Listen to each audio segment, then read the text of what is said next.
উদ্ভ্রান্ত সেই আদিম যুগে স্রষ্টা যখন নিজের প্রতি অসন্তোষে নতুন সৃষ্টিকে বার করছিলেন বিধ্বস্ত, তাঁর সেই অধৈর্যের ঘন ঘন মাথা নাড়ার দিনে রুদ্র সমুদ্রের বাহু প্রাচী ধরিত্রীর বুকের থেকে ছিনিয়ে নিয়ে গেল তোমাকে আফ্রিকা। বাতলে তোমাকে বনস্পতির নিবিড় পাহারায় কৃপণ আলোর অন্তঃপুরে। সেখানে নিভৃতে অবকাশে তুমি সংগ্রহ করছিলে দুর্গমের রহস্য, চিনছিলে জল স্থল আকাশের দুর্বোধ সংকেত। প্রকৃতির দৃষ্টি অতীত জাদু মন্ত্র জাগাচ্ছিল তোমার চেতনাতীত মনে। বিদ্রুপ করছিলে ভীষণকে বিরূপের ছদ্মবেশে, শঙ্কাকে চাচ্ছিলে হার মানাতে। আপনাকে উগ্র করে বিভীষিকার প্রচণ্ড মহিমায় তাণ্ডবের দুন্দুভিনী নাদে। হায় ছায়াবৃতা কালো ঘোমটার নিচে অপরিচিত ছিল তোমার মানব রূপ উপেক্ষার আবিল দৃষ্টিতে।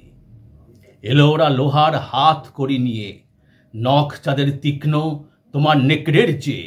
এলো মানুষ ধরার দল, গর্বে যারা অন্ধ তোমার সূর্যহারা অরণ্যের চেয়ে। সভ্যের বর্বর লোভ নগ্ন করল আপন নির্লজ্জ অমানুষতা তোমার ভাষাহীন ক্রন্দনে বাষ্পাকুল অরণ্য পথে। পঙ্কিল হলো ধূলি তোমার রক্তে ও স্রোতে মিশে। দস্যু পায়ের কাঁটা মারা জুতোর তলায় বিভৎস কাদার পিণ্ড চিরচিহ্ন দিয়ে গেল তোমার অপমানিত ইতিহাসে। সমুদ্র পাড়ে সেই মুহূর্তে তাদের পাড়ায় পাড়ায় মন্দিরে বাজছিল পূজার ঘণ্টা। সকালে সন্ধ্যায় দয়াময় দেবতার নামে শিশুরা খেলছিল মায়ের কোলে।